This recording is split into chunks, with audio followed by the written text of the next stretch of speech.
In the 8th century, somewhere on the vast grasslands between the Black Sea and the Caspian, a king sat in judgment over the strangest debate in medieval history.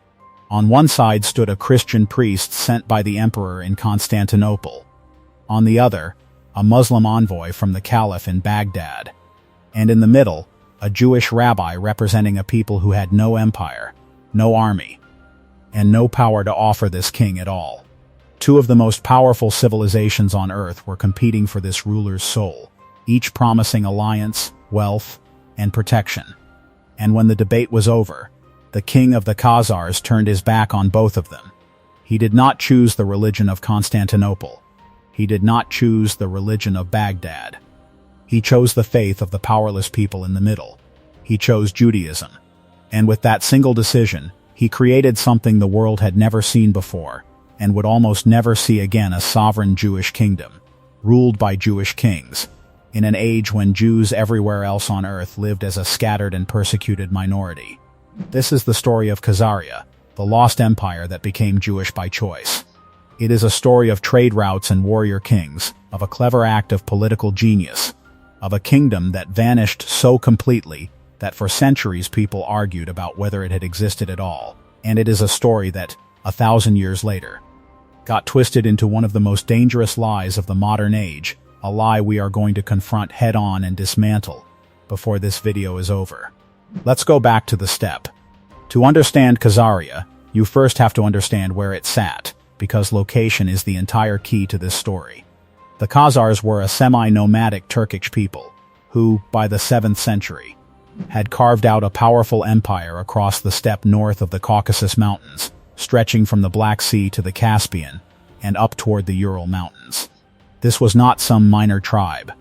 The Khazars built a genuine empire that lasted roughly 300 years, and they sat astride one of the most valuable pieces of real estate in the medieval world: the crossroads where the great trade routes between Europe, the Middle East, and Asia all converged.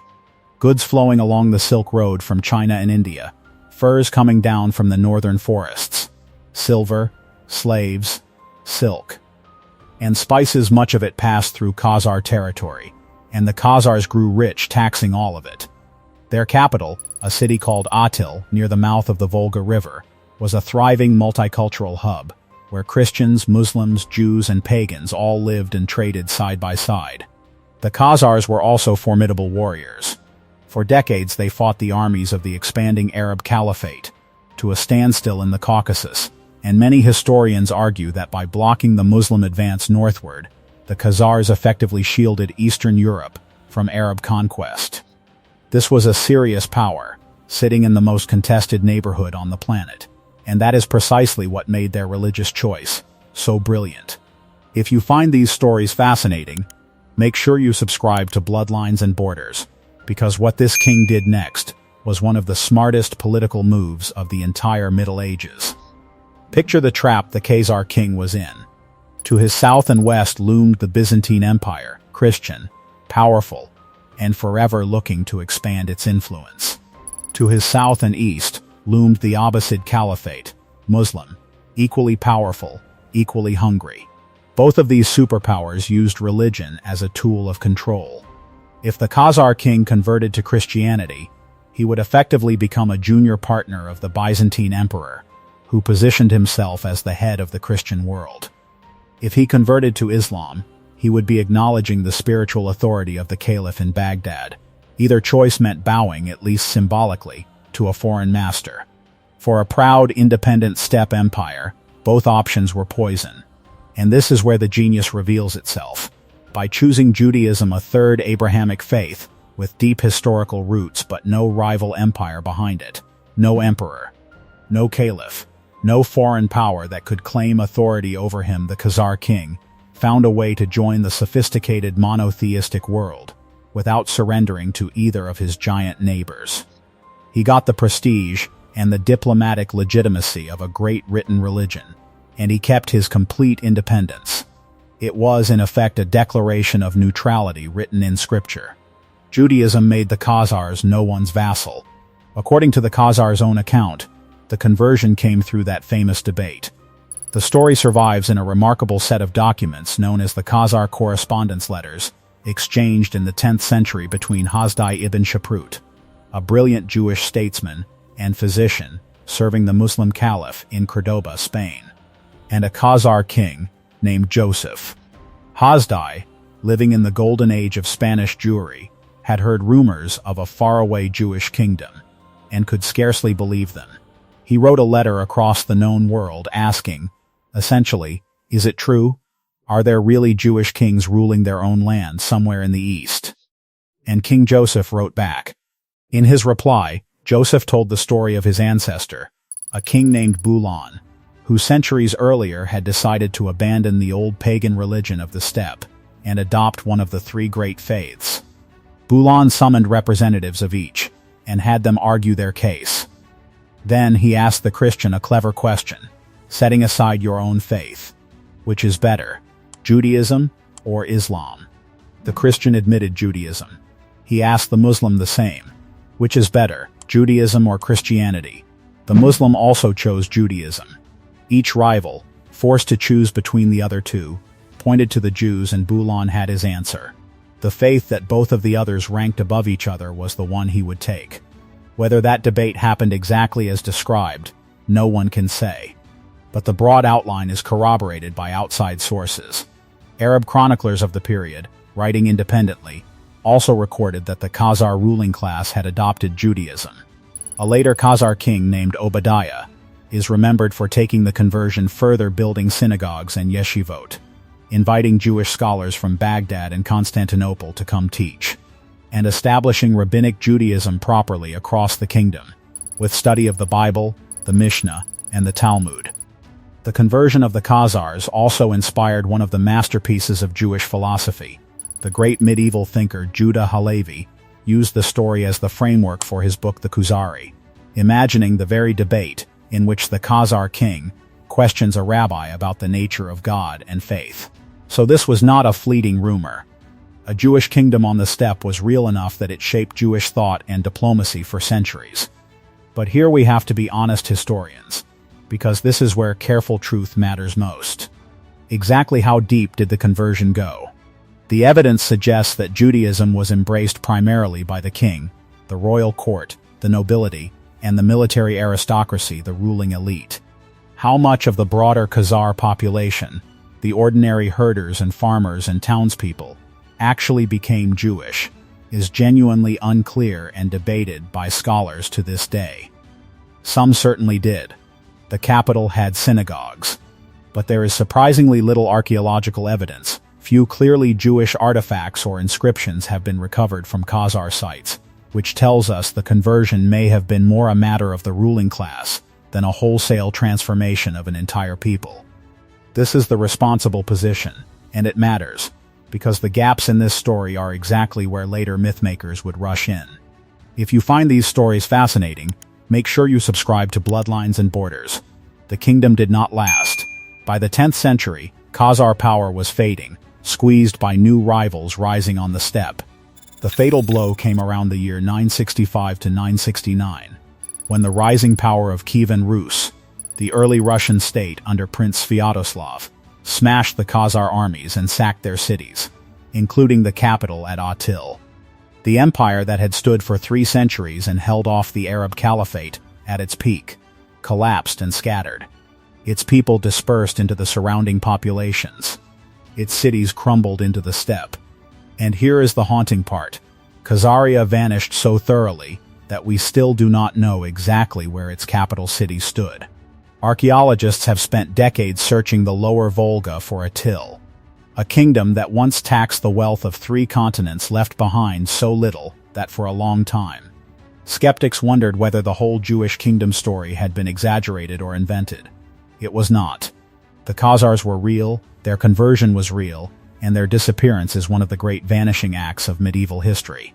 Now we have to deal with the lie. Because in the modern era, the genuine fascinating history of Khazaria was hijacked and turned into a weapon, and you have almost certainly encountered the weaponized version without knowing where it came from. The claim goes like this, that today's Ashkenazi Jews, the Jews of Central and Eastern Europe, are not really descended from the ancient Israelites at all. but are instead the descendants of these converted Khazars Turkic people, with no actual connection to the Middle East or to the land of Israel. This idea was popularized in 1976 by a writer named Arthur Koestler in a book called The 13th Tribe. Koestler, himself a Jew, actually thought he was doing something positive. He imagined that if Jews were really Khazars, then anti-Semitism, which often fixated on Jews as a foreign Semitic race, would lose its footing. He was catastrophically naive about how his idea would be used, because anti-Semites seized on the Khazar theory immediately and have never let go. If Jews are really just Khazar converts, the argument runs, then they have no historical or ancestral claim to the land of Israel. And the entire Jewish connection to the Middle East is a fraud. It has become a favorite talking point of extremists and propagandists across the political spectrum, deployed specifically to delegitimize Jewish identity and the modern state of Israel. So let's put it to the test, because we now have a tool the medieval chroniclers never dreamed of: the human genome. Over the past 2 decades, geneticists have studied Jewish populations in enormous detail, and the verdict is clear and consistent. The overwhelming consensus of genetic research is that the world's Jewish populations, including Ashkenazi Jews, share substantial common ancestry tracing back to an ancient Middle Eastern founder population, exactly as the traditional history says. Ashkenazi Jews carry a mixture of Middle Eastern and European ancestry, consistent with a population that originated in the Levant, and then, over centuries, mixed to some degree with European populations, as it migrated and grew. What geneticists do not find is a Khazar signature. Major studies by researchers including Doron Behar, Harry Oster, Michael Hammer, and others have found no genetic evidence of significant Khazar ancestry in Ashkenazi Jews. In 2013, a geneticist named Eran El-Haik published a study attempting to revive the Khazar theory, and it made headlines. But it was swiftly and comprehensively refuted by a team of 20 scientists, who pointed out a fatal flaw. El-Haik had used modern Armenians and Georgians as stand-ins for the long-vanished Khazars, even though those Caucasus populations are not actually Khazar descendants, and could just as easily serve as proxies for many Middle Eastern populations. His conclusion did not hold up. The mainstream scientific position remains that the Khazar hypothesis of Ashkenazi origins is unsupported by the genetic data. The Jews of Europe trace their roots to the Middle East, not to the Eurasian steppe, and the supporting evidence beyond genetics points the same way. Yiddish, the historic language of Ashkenazi Jews, is fundamentally a Germanic language laced with Hebrew and Aramaic. It shows no meaningful Turkic substrate, which it absolutely would if its speakers were converted Khazars. Ashkenazi religious traditions, folklore, foods, and customs reflect the Rhineland and Eastern Europe and the ancient Near East, not the culture of the Turkic steppe. The historical, linguistic, cultural, and genetic evidence all converge on the same conclusion, and it is the opposite of what the propagandists claim. So why does the real Khazar story still matter, once we strip the lie away from it? It matters because the truth is actually more interesting than the myth. The genuine history of Khazaria is not a story about the origins of Ashkenazi Jews. It is a story about something far rarer and more remarkable. A sovereign empire of converts. A kingdom where Turkic warrior kings sat on thrones and ruled in the name of the God of Israel, in an age when Jews everywhere else on earth were stateless and vulnerable. For about 3 centuries, in the heart of the Eurasian steppe, there existed a place where being Jewish meant holding power, rather than fleeing it, where a Jewish king could write a letter to a Jewish minister across the world and describe an army, a treasury, and a throne. That is extraordinary. The Khazars chose Judaism freely, at the height of their strength, for reasons of statecraft and conviction, and they held to it until their empire fell. They were not the ancestors of European Jewry. They were something stranger and more wonderful. Proof that, just once in the long medieval night, there was a corner of the world where the Jewish faith wore a crown. The empire vanished into the grass, its capital still lost beneath the Volga, its people absorbed into the tides of history. But the memory of the Jewish kingdom on the steppe survived in a handful of letters, in a work of philosophy, in the stubborn fascination of everyone who has ever heard the tale. A king once chose the faith of the powerless over the faith of two empires, and for 300 years, on the windswept plains between two seas, the powerless wore the crown. If you find these stories fascinating, make sure you subscribe to Bloodlines and Borders. Every people has a story they were never told, and we tell them here every single week. Tell us in the comments, had you ever heard of the Khazar kingdom before this video? And were you ever told the myth about it, the false version? We want to know where you first encountered this story. Two empires offered a king the world. He chose the faith that owned nothing but its God. That is the real story of Khazaria. Thank you for watching. If you want to go deeper, the next video on your screen is one you won't want to miss. I'll see you there.